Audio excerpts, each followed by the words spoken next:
Welcome to AATCM, the Emergency Medicine Channel. Today we are discussing about one of the zoonotic infection, that is leptospirosis. It is caused by spirochete, that is Leptospira. It's a tightly coiled thread-like organism which is actively motile.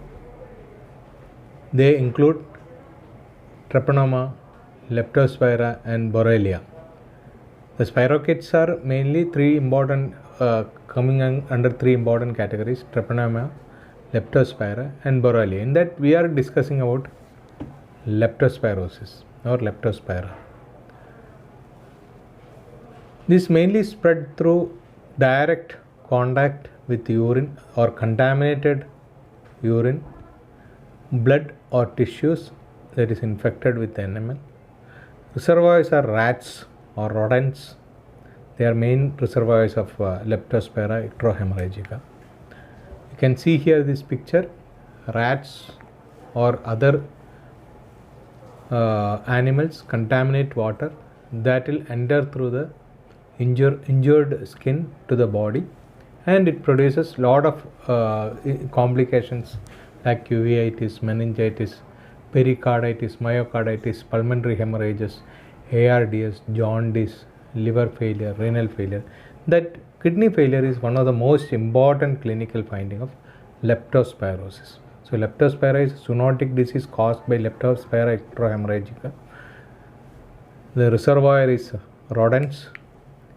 The pathogen enters through skin or injuries over the skin by a contamination of water. Leptospirosis is a biphasic disease that begins with a flu-like symptoms like fever, chills, myalgia, intense headache, back pain, muscle pain. When the first phase resolves, the patient briefly asymptomatic. So during the first phase, they'll have features like any other viral illness. So this resembles viral illness in the first phase. It doesn't resemble a bacterial infection. But second phase starts after some time, a brief period of asymptomatic period. That period mainly patient develops meningitis, liver failure, renal failure. This is called as wheel syndrome. So first phase you have fever, muscle pain, myalgia, back pain, eye pain, congestion of eyes, all these things. Then there is a brief asymptomatic period, fever subsides. Then patient go to immune phase, that is wheel syndrome. Now if you see the clinical features, initially most of these patients develops features resembles vasculitis, damage to small vessel injuries. It will lead to extravasation of the cells including hemorrhages. So that phase you can have anectric phase and leptospiremic phase. More than 90% of the asymptomatic patients have relatively mild disease in the anectric phase. Leptospiremic phase, fever, chills, severe headache, nausea, vomiting, myalgia, muscle tenderness, especially on the calf muscles, photophobia, cough, chest pain, conjunctival suffusion. Conjunctival suffusion is one of the most important feature of leptospirosis. So red eye with muscle pain, especially on the calf area, should suspect leptospirosis. The second phase is immune phase or antibody mediated phase. There patient can have ARDS, multi-organ dysfunction, renal failure, liver disease, all these things. Some patients can produce CSF abnormalities like meningitis or encephalitis. Severe leptospirosis or icteric form of leptospirosis or wheel syndrome.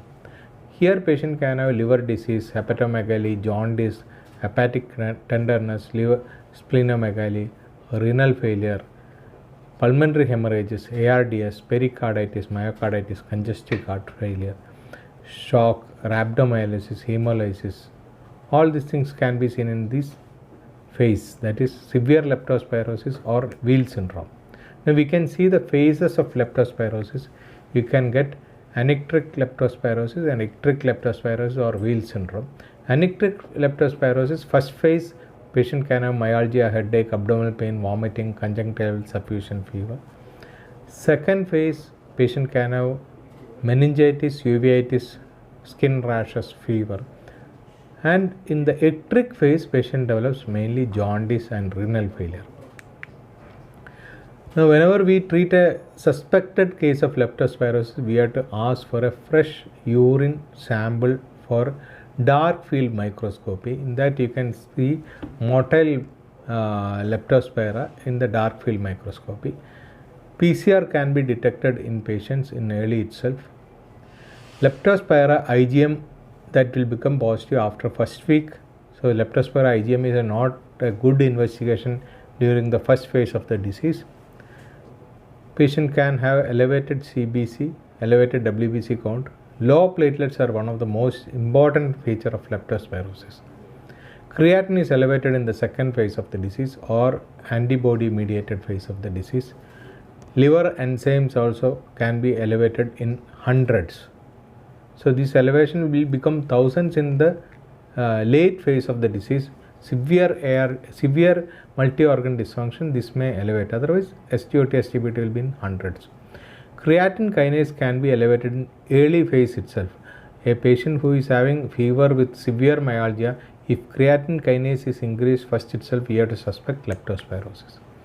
Now there is a criteria, modified Fain's criteria. According to the criteria, you can see all these clinical features here. It's a big criteria. In that, a score between 20 to 25 suggests leptospirosis as a possible diagnosis. But remember, in initial phases, patient can have viral fever-like symptoms, then a brief asymptomatic period, then patient develops jaundice and renal failure. Initially itself, CK can be elevated. Patient can have severe eye pain, back pain, muscle pain. CK can be elevated. Then in the first phase, we have to go for urine dark field microscopy or PCR test. IgM can be positive in the second phase. So these criteria may be helpful to make a diagnosis early itself.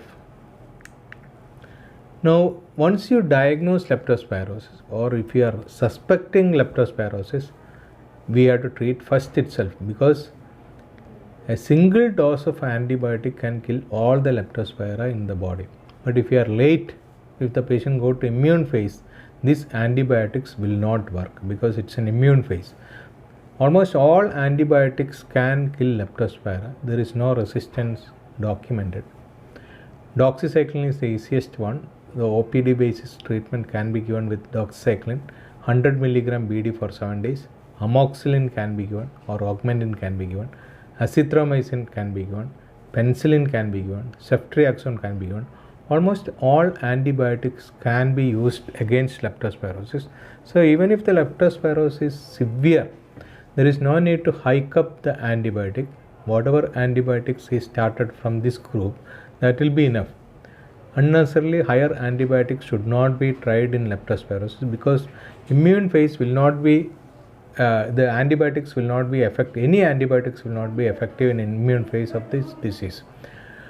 For prophylaxis, we can start doxycycline 200 mg per oral weekly, 2 to 3 weeks can be given. If the patient is exposed to water or somebody is working in contaminated water, they can be given doxycycline prophylaxis. This leptospirosis can be prevented by cleaning and sanitization methods. Then rodents should be killed if possible. Proper use of personal protective equipments for those who are exposed to this contaminated water also can be used to prevent leptospirosis.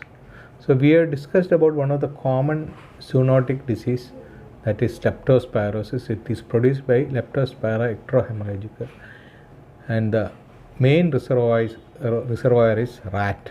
It can produce multiphasic disease. Initially only fever will be there. Second phase or wheel syndrome, patient can have immune mediated damage of kidneys and liver and lung.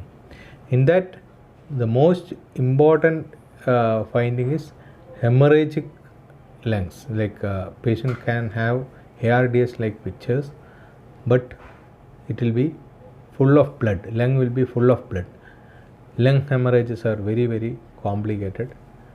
They deteriorate very fast. Thank you.